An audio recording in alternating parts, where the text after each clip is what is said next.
That's exactly right. Paul Manafort had his home raided because he was seen to have been destroying evidence.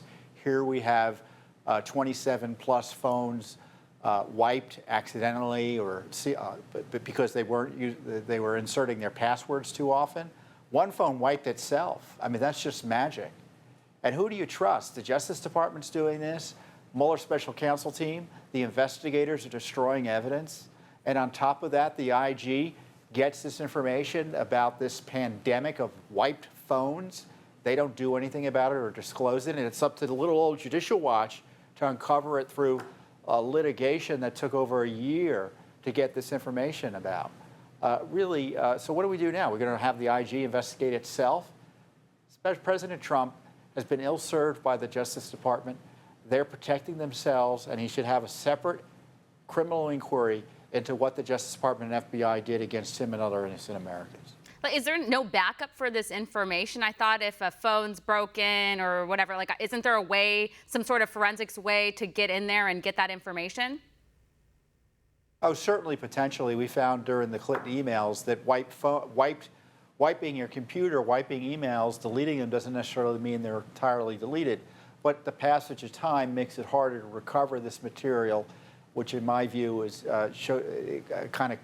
highlights the outrage at the delay of the public disclosure of this scandal. How many times has your phone been wiped from typing in a password too many times? I wouldn't even know how to do it. I guarantee you there's not one viewer of yours that's wiped a phone or knows how to do it. I'm sure it's technically possible, but my guess is you got to work hard at it. But also, it's not just like one person. We're talking about like 20 devices here. That's right. If the FBI went into a corporation and the corporate leadership had 27 wiped phones amongst them as the FBI was conducting an investigation, what do you think would happen? Yeah. As Don Trump Jr. pointed out, people would be prosecuted, they'd be sent to the slammer. That's for sure. When are we going to raid the DOJ for this information? Are the DOJ going to raid itself? This is the absurdity of this whole mess. Of course not. That's just not how it works. It's like they took this out of Hillary Clinton's playbook, except they didn't use the bleach bit. One phone was smashed. And these same people were prosecuting people for less, Stephanie. This is what's really outrageous, is that they're deleting evidence, they're destroying government property, and they're deleting people for, prosecuting people, trying to delete them, practically speaking, from our nation's public life, but trying to prosecute them and catch them in crimes for far less. And really quickly, I wanted to get your reaction to Danahy's resignation. Obviously, we don't know why, because Durham, they didn't release that information. They just confirmed that she did leave. But some on the left are using this opportunity to say that it's because she was being pressured before the election and this and that. Do you think there's any truth to that?